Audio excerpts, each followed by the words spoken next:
तो दिल्ली में आज INDIA ब्लॉक की बैठक है, उससे जुड़ी एक रिपोर्ट आपको दिखाते हैं। राजधानी दिल्ली के कॉन्स्टिट्यूशन क्लब में आज एक महत्वपूर्ण बैठक होने वाली है। इंडिया ब्लॉक की बैठक। इंडिया ब्लॉक की बैठक बुलाई गई है, यानी 2024 के लोकसभा चुनावों के बाद एक ठंडी पड़ती हुई जिस प्रकार से इंडिया ब्लॉक गठबंधन नजर आई थी, जिसके बाद अब सक्रियता यहां पर नजर आ रही है। कारण कहीं ना कहीं लगातार कई राज्यों में विपक्षी दलों का हार माना जा रहा है। नजदीकी की बात की जाए तो पश्चिम बंगाल में जब ममता बनर्जी हारी, यानी टीएमसी की सरकार नहीं बन पाई, जिसके बाद ममता बनर्जी का वोट चोरी को लेकर समर्थन करते हुए राहुल गांधी नजर आए थे, तब से ही कयास तेज हो गया था कि संभव है कि इंडिया ब्लॉक अब सक्रिय होगी। हालांकि इससे पहले कई बार प्रयास जरूर किया गया था, मगर ममता बनर्जी के द्वारा कहीं ना कहीं अनबन किया गया था। वही आज की ये बैठक बेहद ही महत्वपूर्ण इसलिए हो जाती है कि इससे तय होगा कि आने वाला समय इंडिया ब्लॉक के लिए कैसा रहने वाला है, क्या कुछ रहेगा, क्या भविष्य रहेगा इंडिया ब्लॉक का। इस बैठक की बात की जाए तो कई ऐसी पार्टियां हैं जो इनसे दूरी बना रखा है, यानी जब 2024 के लोकसभा चुनाव से पहले इसका गठन किया गया था तब कई पार्टियां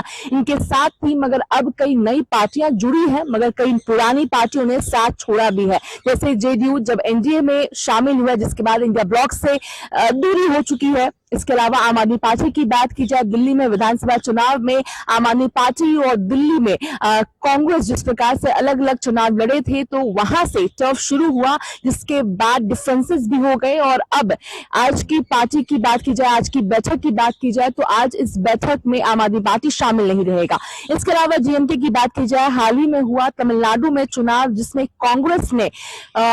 विजय की पार्टी यानी टीवीके को सपोर्ट किया, जिसके बाद डीएमके ने स्पष्ट कह दिया है कि जहां पर कांग्रेस रहेगी वहां पर हम नहीं रहेंगे, हमें धोखा दिया गया है कांग्रेस के द्वारा। कुछ पार्टियां हैं, यानी कुछ नई पार्टियां भी हैं जो इंडिया ब्लॉक में इस बार नजर आने वाली, यानी कुल मिलाकर अनुमान लगाया जा रहा है कि 23 ऐसी पार्टियां हैं जो आज की इस बैठक में शामिल रहेगी। अभी से कुछ देर बाद जो बैठक है वो शुरू हो जाएगी, नेताओं का आना शुरू हो गया है और इस बैठक में क्या निर्णय लिया जाएगा, क्या भविष्य रहेगा इंडिया ब्लॉक का, सभी की निगाहें टिकी है। मगर उससे पहले आज सुबह जिस प्रकार से कई पोस्टर भी राजधानी दिल्ली में राहुल गांधी की अनस्टेबिलिटी को लेकर दिखाया जा रहा है, यानी कई जगह पे पोस्टर्स लगाए गए हैं शरद पवार के साथ राहुल गांधी के, जहां पर लिखा है कि राहुल गांधी कंसिस्टेंट नहीं है, अनस्टेबल है, तमाम तरह की बातें लिखी गई है। अब क्या कुछ चीजें इस बैठक से निकलकर सामने आती है उसका इंतजार करना होगा, मगर आज की यह बैठक विपक्ष की अगर निगाहों से देखें तो बेहद ही महत्वपूर्ण होने वाली है। दिल्ली से हरियाणा न्यूज के लिए अपराजिता श्री। हरियाणा में इन दिनों गर्मी का कहर फिर से देखने को मिल रहा है। बीते कुछ दिनों तक मौसम सुहावना बना हुआ था और तापमान में भी गिरावट दर्ज की गई थी, लेकिन अब फिर से लोगों को भीषण गर्मी का सामना करना पड़ सकता है। 12 जून तक प्रदेश में मौसम शुष्क रहने का अनुमान जताया गया है, तो वहीं कई जिलों में लू भी चलेगी। हालांकि जून के मध्य तक मानसून का कुछ असर उत्तर भारत के राज्यों में देखा जा सकता है, जिससे हरियाणा में लोगों को गर्मी से राहत मिलेगी। तो आज खास खबर में इसी पर ही चर्चा करेंगे। अलग अलग जिलों में क्या हालात हैं वो बताएंगे, आप हमारे साथ बने रहिए।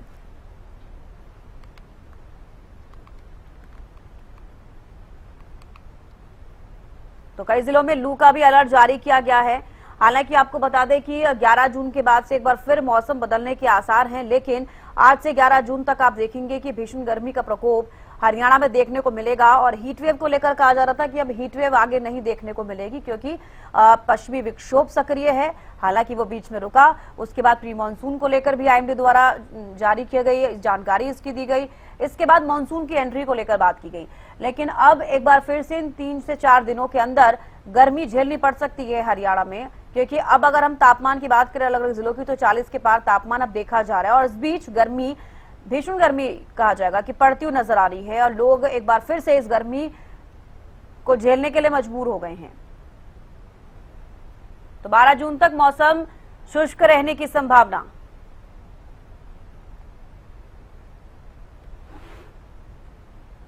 विकास कुमार ज्यादा जानकारी के साथ फोन लाइन पर जुड़ गए हैं। विकास, करनाल में अगर अभी बात करें टेम्परेचर क्या कुछ है, क्योंकि जिस तरीके से हम देख पा रहे हैं 3 से 4 दिनों के लिए अब फिर से एक बार चेतावनी जारी कर दी गई है हीटवेव को लेकर भी, और भीषण गर्मी पड़ेगी अब फिर से। मैं आपको जानकारी दे दूं तो करनाल में लगातार तापमान की बढ़ोतरी सी नजर आ रही है और भीषण गर्मी का प्रकोप करनाल की जनता पूरी तरह से झेल रही है। वहीं बात करें स्वास्थ्य मंत्रालय की और आयुष मंत्रालय ने एडवाइजरी जारी करते हुए कहा है कि 12 से जो 4 का समय वो अपने घरों में ही रहे और अगर जरूरी काम हो तभी घर से बाहर निकले और घर से बाहर निकले तो अपना कैप या गमछा या अपना मुंह ढक कर निकले या सनस्क्रीन लोशन का जरूर यूज, क्योंकि देखा जा रहा है कि लगातार तापमान में बढ़ोतरी सी नजर आ रही है। और अब के तापमान की बात करें तो कहीं न कहीं 39 से 40 डिग्री तापमान पहुंचने की संभावना है और 40 डिग्री का हीट वेव चलती हुई नजर आ रही है, जिससे लोगों को समस्याओं का सामना करना पड़ रहा है। और स्वास्थ्य मंत्रालय की बात करें और आयुष मंत्रालय की बात करें, उन्होंने कहा है कि अगर भीषण गर्मी के घर में कहीं ना कहीं डिहाइड्रेशन की प्रॉब्लम हो जाती है, जिससे कि लो हाई शुगर हो जाती है, लो बढ़ जाता है शुगर के पेशेंट के लिए और बीपी पेशेंट के लिए खासकर कहा है कि ज्यादा से ज्यादा लिक्विड का प्रयोग करें और ये जैसे क्या करें वाटरमेलन खाएं, पपीता खाएं और ये खरबूजा जरूर करें, क्योंकि ये पानी की जो शरीर में पानी की कमी की मात्रा होती है उसको पूरा करता है। और स्वास्थ्य विभाग दूसरी तरफ से पोलराइज है, जिला प्रशासन की बात करें, स्वास्थ्य विभाग की बात करें, मगर स्वास्थ्य विभाग ने और जिला प्रशासन ने जनता से अपील करते हुए कहा कि हम अकेले ही इस पर भीषण गर्मी का सामना नहीं कर रहे, आप भी जनता भी कर रही है, मगर हमने इसके साथ मिलकर इसका सामना करना पड़ेगा। जो हम हिदायतें दे रहे हैं उसके हिसाब से चले तो कहीं ना कहीं भीषण गर्मी से इसे बचाव कार्य कर सकते हैं। बिल्कुल विकास, लेकिन जिस तरीके से मौसम लगातार बदल रहा है, कभी बारिश आंधी देखी जा रही है, कभी हीट वेव और कभी इतनी ज्यादा गर्मी, टेम्परेचर बढ़ रहा है, ऐसे में बीमारियों का खतरा लगातार बढ़ रहा है और डिहाइड्रेशन की प्रॉब्लम अब लोगों को ज्यादा देखने को मिल रही है।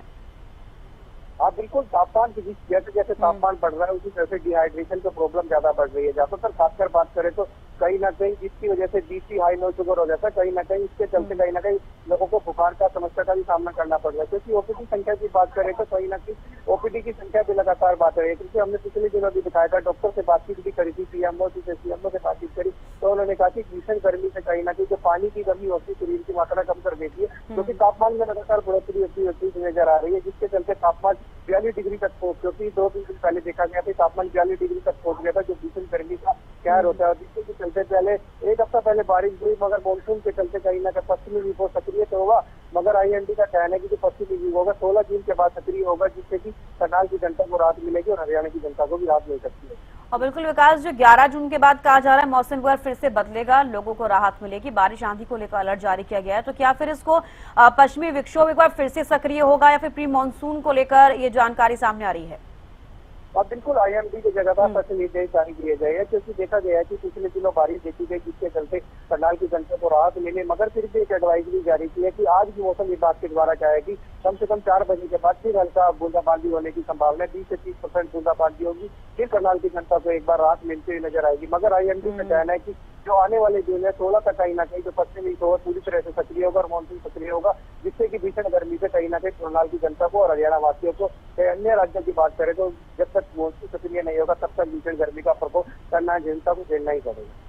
बिल्कुल, क्योंकि देखिए मानसून केरल में पहुंचने के बाद अभी महाराष्ट्र और असम तक भी झमाझम बारिश हो रही है, लेकिन अभी तक प्री मानसून भी एक्टिव नहीं हुआ है। चाहे हम हरियाणा का जिक्र करें, दिल्ली का करें, यूपी का करें, बिहार का करें, वहां पर भीषण गर्मी अब लगातार देखने को मिल रही है। विकास,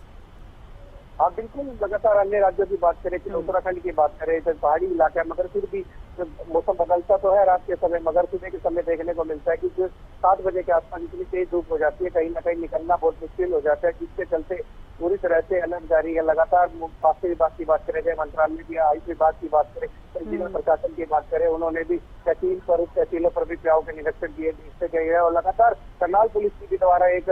पहल करी गई है और यहाँ पर लगातार पानी की छबीलें लगाई जा रही है, क्योंकि देखा जा रहा है कि डिहाइड्रेशन की प्रॉब्लम सबसे ज्यादा बढ़ रही है, भीषण गर्मी का प्रभाव जनता झेल रही है, जिससे कि बचे, क्योंकि लिक्विड नहीं बचा जा सकता, जितना ज्यादा से ज्यादा लिक्विड लेंगे, हम हल्का खाना पीना खाएंगे और अपने ढीले कपड़े पहन कर रखें। लगातार बात करें कि भारी कपड़े न डालें, क्योंकि कभी भीषण गर्मी के प्रकोप से बचा जा सकता है। और बिल्कुल 8 जून से 11 जून तक के लिए हीटवेव को लेकर और भीषण गर्मी पड़ेगी, इसको लेकर अलर्ट जारी किया गया है। कौन कौन से जिले हैं जहां पर ज्यादा असर देखने को मिलेगा इसका? हाँ बिल्कुल, आईएमडी के अनुसार बता दें कि आपको जैसे नेशनल हाईवे 44 पर जिले से जिलों की बात करें, करनाल की बात करें, कुरुक्षेत्र, पानीपत, सोनीपत, रेवाड़ी, झज्जर की बात करें तो हीट वेव का प्रकोप लगातार 3% बढ़ रहा है और हीट वेव के चलते कई लोगों को दिक्कतों का सामना भी करना पड़ रहा है और लगातार एडवाइजरी भी जारी करता है नजर आ रहा है कि 12 से 4 का समय होता है, एक महत्वपूर्ण समय होता है, क्योंकि भीषण गर्मी का प्रकोप 12 से 4 के बीच में होता है। जैसे जैसे सूर्य ढलता रहेगा तो कहीं ना कहीं जो गर्मी है कम होती रहेगी, मगर फिर भी न्यूनतम तापमान की बात, शाम के समय की तापमान बात करें तो कहीं ना कहीं 27 से 29 डिग्री सेल्सियस रहता है, मगर फिर भी उसमें गर्मपन होता है कि जिससे की गर्मी हमें लगती है। इससे ज्यादा से ज्यादा है कि हम अपने जो छुट्टियों का समय भी है बच्चों और बूढ़ों का खासकर ध्यान रखें, क्योंकि देखा जा रहा है कि छुट्टियों का समय है, लगातार बच्चे भी बाहर खेलने के लिए जिद करते हैं, मगर पेरेंट्स के द्वारा भी और प्रशासन के द्वारा भी एडवाइजरी करिए कि बच्चों का खासकर ध्यान रखें और बूढ़ों का ध्यान रखें, क्योंकि भीषण गर्मी तो जून के महीने के अभी सिर्फ 7 से 8 दिन हुए हैं, मगर हीट वेव इसमें चरम सीमा पर है, जिसके चलते कहीं ना कहीं हमें समस्याओं का सामना करना पड़ता है। विकास, प्री मानसून को लेकर क्या कहा जा रहा है हरियाणा में, कब एक्टिव होता हुआ नजर आएगा? थोड़ी बहुत राहत जरूर मिलती है प्री मानसून एक्टिव होने के बाद लोगों को। हाँ बिल्कुल, IMD के अनुसार बता दें कि 15 से 16 जून से कहीं ना कहीं प्री मानसून एक्टिव होगा और हमें कहीं ना कहीं हमें राहत मिलेगी, क्योंकि पिछले दिनों देखा गया कि एक्टिव जरूर हुआ था और कम से कम 3 से 4 घंटे की बारिश नहीं कहीं ना कहीं करनाल की जनता को पूरी तरह से राहत मिलती हुई नजर आई थी और जनता भी खुश थी। कहीं ना कहीं हमें गर्मी का जो लगातार गर्मी का सामना करना पड़ रहा है, हमें कहीं ना कहीं बारिश की और बारिश में बच्चे की बात करें तो चाहे बूढ़ों की बात करें, कहीं ना कहीं खिलाते भी नजर आए थे। और चाहे फसलों की बात करें, जैसे कि गर्मियों के सीजन में खीरे की खेती होती है, ककड़ी की खेती, और इसमें भी असर पड़ा और ये कहीं ना कहीं ज्यादा धूप होती है, जिसके चलते कहीं ना कहीं उपजाऊ होती है और जिन पर गर्मी के कारण, क्योंकि ये गर्मी में होती है और ये 3 से 4 महीने में कहीं ना कहीं ज्यादा मुनाफा भी देती है किसान को, जिसके चलते बारिश का भी वो इंतजार करते हैं किसान कि कहीं बारिश होगी तो हमें किसान को फसल होगी, उससे भी मुनाफा होगा। और बिल्कुल विकास, देखिए इस बार अगर हम केरलम का जिक्र करें तो 3 दिन देरी से मानसून पहुंचा। इस बार हरियाणा को लेकर क्या कहा जा रहा है, क्या तय समय पर पहुंचेगा या फिर यहाँ पर भी देरी हो सकती है मानसून को लेकर? हाँ बिल्कुल, ये तो इसके बारे में तो कुछ कह नहीं सकता। IMD का भी कहना है, सिर्फ एक अनुमान लगाया जा सकता है जो उनकी